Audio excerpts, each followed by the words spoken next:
Did you know that African women led armies against colonial powers centuries ago? History books often overlook them, but today, we unearth the extraordinary stories of Africa's forgotten warrior queens. For too long, narratives of power have focused on men, obscuring the significant roles women played in shaping African history. From commanding armies to leading resistance movements, these women defied expectations and left an indelible mark on the continent. Let's begin our journey with Amanirenas, a queen of the Kingdom of Kush, in what is now Sudan. Her reign, dating roughly from 50 BCE to 10 BCE, was marked by a fierce resistance against the Roman Empire. Not content with simply defending her borders, Amanirenas launched daring strikes into Roman Egypt, attacking and capturing key positions like Syene, now Aswan, and Philae.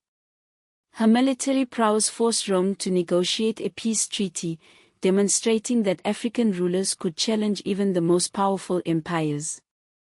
This treaty ensured peace for generations, solidifying Amanirenas' legacy as a formidable leader and strategist. Next, we travel to the kingdom of Dahomey, in present-day Benin, where we encounter the Dahomey women warriors, known as the Mino, meaning our mothers, or Ahosi, wives of the king, in the Fon language. European observers often referred to them as Amazons, but their role was much more profound than just symbolic palace guards. These women were integrated into the state military system, responsible for the king's security, especially at night, when men were not allowed in the royal palace.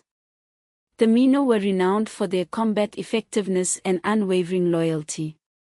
While estimates vary, some accounts suggest that the Dahomey female regiment numbered around 4,000 warriors in the late kingdom period. They were not merely an imitation of European armies but a unique military corps deeply rooted in Fon language, kinship, and the concept of motherhood. Moving eastward, we arrive at the Hausa state of Zazzau, modern-day Zaria in Nigeria, where Amina ruled in the late 16th century. According to oral tradition, Amina was born in 1533 and reigned for 34 years, during which she significantly expanded Zazzau's territory and controlled vital trade routes. Amina was not just a ruler, she was a military strategist who led her armies into battle, securing her kingdom's prosperity and influence.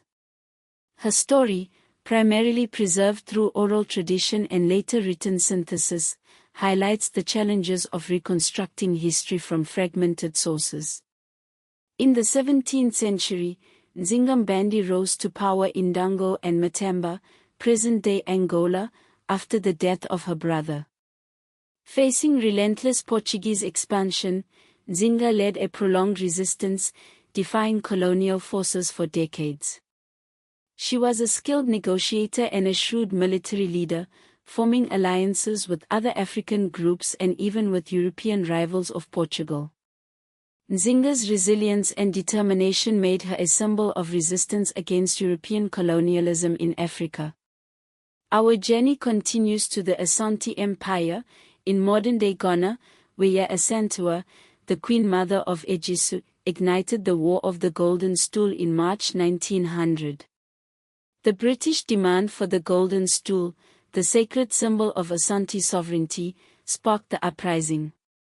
Asantewaa raised and led an armed force against the British colonial forces, becoming a powerful symbol of anti-colonial resistance. Although she was eventually captured and exiled to the Seychelles with 15 close advisors, her legacy as a fearless warrior and a defender of Asante culture endures.